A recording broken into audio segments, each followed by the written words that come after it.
Todd Whitman is the first and so far only woman elected governor of New Jersey. Yes, thank you for joining us. You're advocating for fusion voting. Can you explain to us what fusion voting is? Sure. What fusion voting does is it allows a candidate to appear on different lines. I mean, you could run as a Democrat and be on the Green Party line. You could run as a Republican and then be on the Conservative Party line or another line.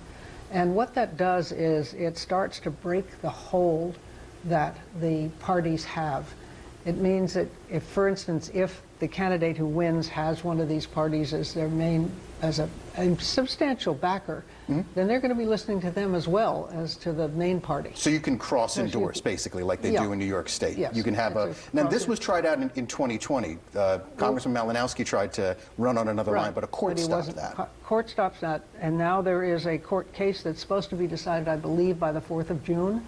To see whether to allow it again. I mean, we had it in New Jersey through the 19th into the 20th century, and it was a law that was passed in 1922 that stopped it because the parties saw that it diffused their control, and it made it harder for them to tell candidates, this is what you have to talk about, and this is the position you have to take if you want our support, because they could get other support.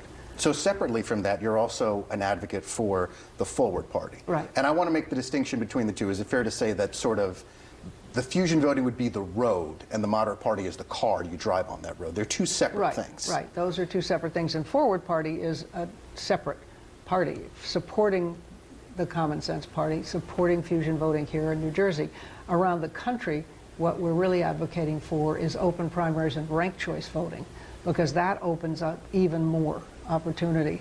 And it has some other really nice benefits, as does fusion voting, which is you don't want to be too aggressive in fusion voting because you want people to, you're talking to a broader group than just your base.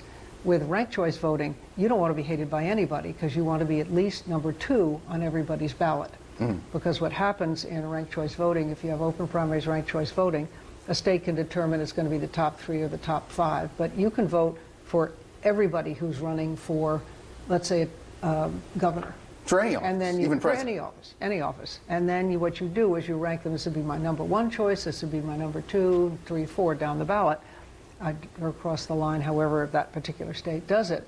And then what happens is if nobody gets 50.1%, the bottom candidate gets knocked off, and their number 2 votes go to up the ballot to the Forward Party. Have you had any conversations with Senator Joe Manchin about running for president? No, we are not focused on the presidency. We're not going to be running a Forward candidate for the presidency.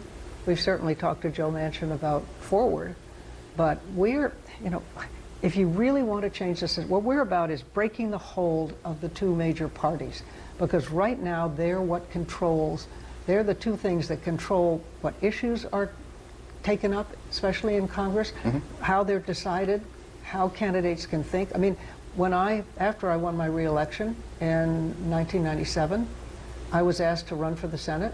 So I said, okay, I'll give it a thought. And I went down to Washington to meet with the Republican Senatorial Campaign Committee. I was told right then, if you say 1 word about campaign finance reform, you won't get a penny from us, and no support.